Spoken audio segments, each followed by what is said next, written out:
Hello everyone, আসসালামু আলাইকুম। আপনারা সবাই কেমন আছেন? আশা করি ভালো আছেন। আলহামদুলিল্লাহ, আমরাও সবাই ভালো আছি। দ্বিতীয়বারের মতো বাংলাদেশ স্বাধীন হওয়ার পরে এই আমার প্রথম একটা ব্লগ ভিডিও দিচ্ছি। আশা করব আপনাদের ভালো লাগবে। ভালো লাগলে অবশ্যই আমার পেজটা সাপোর্ট করে সাথে থাকবেন। আজকে আমি আপনাদের সাথে শেয়ার করব চিকেন ফ্রাই, চিলি চিকেন এবং ফ্রাইড রাইস আমি বাসায় কিভাবে তৈরি করি সেই রেসিপিটা। তো প্রথমে এখানে কিছু চিকেন লেগ পিস নিয়েছি। তো সেগুলো আমি লেবু দিয়ে একটু মাখিয়ে নিয়েছি। পরিমাণ মতো লবণ দিয়ে দিলাম। এখন আমি আদা বাটা, রসুন বাটা এবং জিরা বাটা একসাথে ব্লেন্ড করে দিয়ে দিলাম। শুকনো মরিচের গুঁড়া দিয়ে দিলাম 1 চামচ, হলুদের গুঁড়া দিলাম আধা চামচ, ধনিয়ার গুঁড়া এবং ভাজা জিরার গুঁড়া দিলাম অল্প একটু করে, গোলমরিচের গুঁড়া দেব, একটা ডিম দিয়ে দিলাম। এরপরে সব কিছু ভালো করে একটু মেখে নেব। সয়া সস দিলাম, টমেটো সস দিয়ে দিব 2 টেবিল চামচের মতন, 1 টেবিল চামচ চিনি দিয়ে দিব। সবগুলা ভালো করে মাখিয়ে আমি আধা ঘন্টা থেকে 1 ঘন্টার মতন যতটুকু সময় থাকে হাতে আমি নর্মাল ফ্রিজে রেখে দিব। এরপরে ভাজার আগের মুহূর্তে আমি এখানে কর্নফ্লাওয়ার দিয়ে দিলাম প্রায় 1 কাপের মতন। তারপর সবগুলো আমি ভালো করে মাখিয়ে নিয়ে এখন হচ্ছে আমি এগুলো আরও কিছুক্ষণ রেখে দেব। অন্যদিকে আমি চিলি চিকেনের জন্য এখানে ছোট ছোট পিস করে হচ্ছে চিকেনগুলো কেটে নিয়েছি।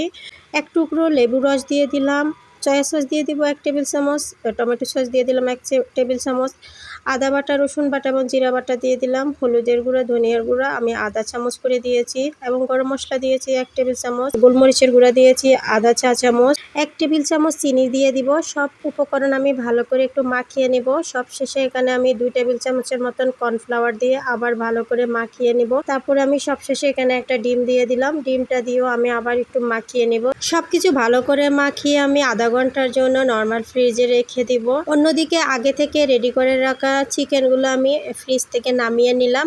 পর্যাপ্ত পরিমাণ চুলায় আমি তেল দিয়ে দিয়েছি। এরপরে হচ্ছে এক একটা করে আমি ম্যারিনেট করে রাখা চিকেনগুলো দিয়ে দিব, যেন একটার সাথে একটা না লাগে সেটা একটু খেয়াল রাখতে হবে। তো মৃদু আছে বেশ কিছুক্ষণ সময় নিয়ে হচ্ছে চিকেনগুলো ভাজতে হবে, না হয় উপর দিয়ে একটু কড়া হয়ে যাবে, ভিতরে হচ্ছে কাঁচা রয়ে যাবে। তো এই তো আমার চিকেনগুলো ভাজা হয়ে গেছে, এখন আমি তুলে নেব। এখন আমি ফ্রাইড রাইস এবং চিলি চিকেনের জন্য কিছু ক্যাপসিকাম, গাজর এবং একটু বড় বড় সাইজ করে পেঁয়াজ কুচি করে কেটে নিয়েছি, কিছু সিমও কেটে নিয়েছি। চুলায় একটা বড় সাইজের সসপ্যান বসিয়ে দিয়েছি এবং পরিমাণ মতো তেল দিয়ে হচ্ছে চিলি চিকেনের জন্য চিকেনগুলো একটু ফ্রাই করে নেব। চিকেনগুলো ফ্রাই করা হয়ে গেছে, এখন আমি একটা প্লেটে তুলে নেব। আবার 2 টেবিল চামচের মতো তেল দিয়ে দিব। আধা চামচ রসুন কুচি এবং আদা কুচি দিয়ে একটু ভেজে নিয়েছি। এখন হচ্ছে আমি গাজর এবং ক্যাপসিকাম, পেঁয়াজগুলো দিয়ে হালকা ভেজে নিয়েছি। আধা চামচ গরম মশলা, আধা চামচ ধনিয়ার গুঁড়া, এখন হচ্ছে আমি টমেটো সস দিয়ে দিলাম 2 টেবিল চামচ, সয়া সস দিয়ে দিলাম 1 টেবিল চামচ, একটু কষিয়ে নেব। গোলমরিচের গুঁড়া দিয়ে দিলাম আধা চা চামচ। এখন ভেজে রাখা চিকেনগুলো দিয়ে ভালো করে নেড়েচেড়ে আমি ভলক আসা পর্যন্ত অপেক্ষা করব। চিনি দিয়ে দিয়েছি 1 টেবিল চামচ। তারপরে সবশেষে আমি এখানে 1 টেবিল চামচের মতন কর্নফ্লাওয়ার গুলিয়ে দিয়ে দিব। তারপর যখন একটু মাখা মাখা হয়ে আসবে তখন আমি চিলি চিকেনটা নামিয়ে নেব। সবশেষে হচ্ছে আমি ফ্রাইড রাইসটা রান্না করব। ফ্রাইড রাইসটা রান্না করার জন্য আমি আবারও পর্যাপ্ত পরিমাণ তেল দিয়ে দিলাম সসপ্যানে। 2টা ডিম, সামান্য পরিমাণ লবণ দিয়ে এবং গোলমরিচের গুঁড়া দিয়ে ফেটিয়ে নিয়েছি। এখন একটু জোড়া জোড়া করে নেব তেলের থেকে। তো ডিমটা জোড়া জোড়া হয়ে গেছে, এখন আমি তুলে নিব একটা প্লেটে। এখন হচ্ছে আমি আধা চামচ আদা কুচি এবং রসুন কুচি ভেজে নেব। তারপর দিয়ে দিলাম হচ্ছে এখানে সিম, গাজর, সেগুলো একটু আমি লবণ দিয়ে ভেজে নিয়েছি। 2 টেবিল চামচ সয়া সস এবং 2 টেবিল চামচ টমেটো সস দিয়ে দিব। ভালো করে একটু নেড়ে ছেড়ে হচ্ছে সবগুলো একসাথে মিশিয়ে নেব। তো আমি এখানে কাঁচামরিচ দিয়ে দিয়েছি কয়েকটা। আগে থেকে হচ্ছে আমি পোলাও চালগুলো সিদ্ধ করে ঠান্ডা করে নিয়েছিলাম ফ্যানের নিচে দিয়ে। তো চালটা হচ্ছে ঠান্ডা হয়ে যাওয়ার পরে হচ্ছে আমি এখন সবজির সাথে মিশিয়ে নিলাম। তাই সবশেষে হচ্ছে আমি গোলমরিচের গুঁড়া দিয়ে দিলাম এবং ঝুরি করে রাখা ডিমগুলোও দিয়ে দিলাম। এখন হচ্ছে সবগুলো উপকরণ আমি ভালো করে হচ্ছে মিশিয়ে নিব।